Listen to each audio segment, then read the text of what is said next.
The sensorial exercises in the Montessori classroom explicitly focus on enabling children to learn to observe, concentrate, and categorize their observations. This is where young scientists are born. Sensorial materials come in a variety of shapes. Each material isolates a certain quality. The red rods focus attention on length. The brown stare on width and height.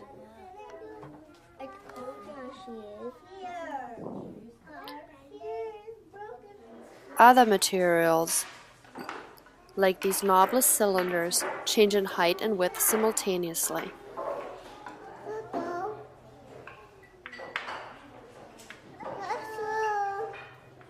Notice the student's focus on placing the thinnest cylinder and her pleasure as she succeeds.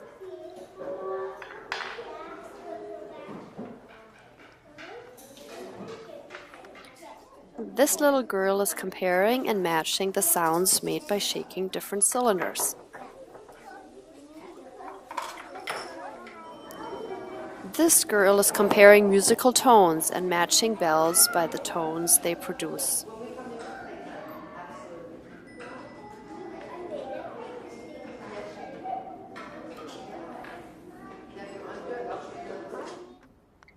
This teacher is working with the boy to help him match the taste of different liquids in these bottles.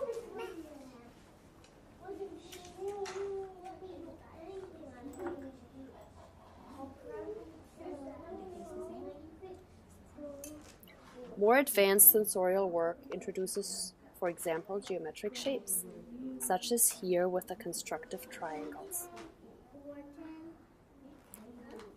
And our toddlers start with simplified materials, such as, for example, these stacking cups. As everywhere in Montessori, our students choose to work on these activities. This girl is setting up the sound cylinders. Notice with what care she sets up her work. The covers line up with the boxes. The boxes line up with each other. The cylinders line up in 2 straight rows. Observe the concentration on her face as she listens to the sound to match the cylinders. Once all cylinders are matched, she carefully replaces them in their boxes and returns them to the shelf. Notice that the girl does this work independently, without direct teacher guidance. This is possible because of the one-on-one presentations and careful preparation that the teacher does in advance. I see the pink towel on the picture. I think I see our classmates. Sensorial activities build in difficulty. For example, color matching starts with matching colors on the same rug. In this more advanced version, the student matches colors at a distance. The teacher guides the girl to set up one set of color tablets on one table and another one across the room. She then asks the girl to identify a color and to walk across the room to find its partner and bring it back. Notice how this exercise requires color memory and the ability to stay focused on task despite all the other activities going on in the classroom. Notice how the teacher also verifies that the girl knows the words for the colors and how the materials check themselves. Did you find brown? Let's see, does it match? It matches. What color is this? What color? Blue. Can you go find blue for us? This quality of being self-correcting is also obvious with a pink tower. Here, the teacher guides the boy as he starts with his work. But he doesn't need her to see if he does his work right.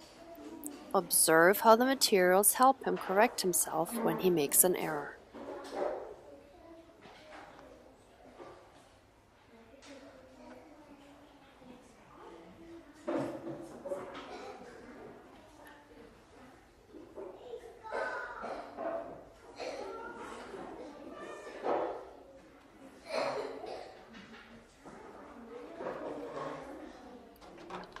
The trinomial cube is one of the more complex sensorial materials. It represents an advanced mathematical formula, which the students later encounter in Montessori Elementary. But it is also a challenging puzzle, which requires the student to apply skills he has learned before. He attends to color and size, and he has to concentrate to put the whole puzzle together. This is a great exercise to try when you visit a classroom. It'll give you an appreciation for how effortlessly this young girl solves a challenging puzzle.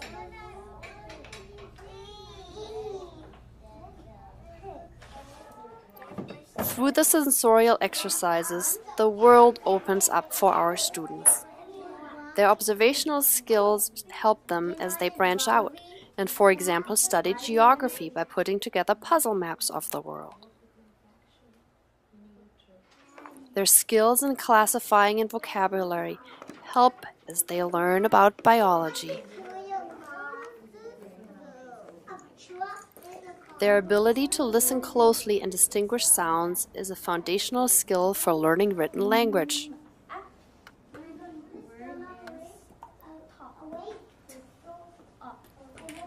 And learning to distinguish quantities is the foundation for mathematics, which take even kindergartners into the thousands and beyond in our Montessori classrooms. Thank you.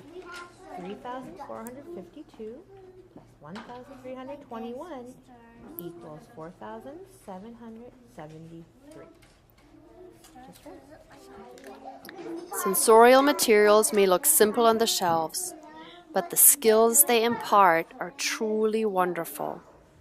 This is where young scientists are born.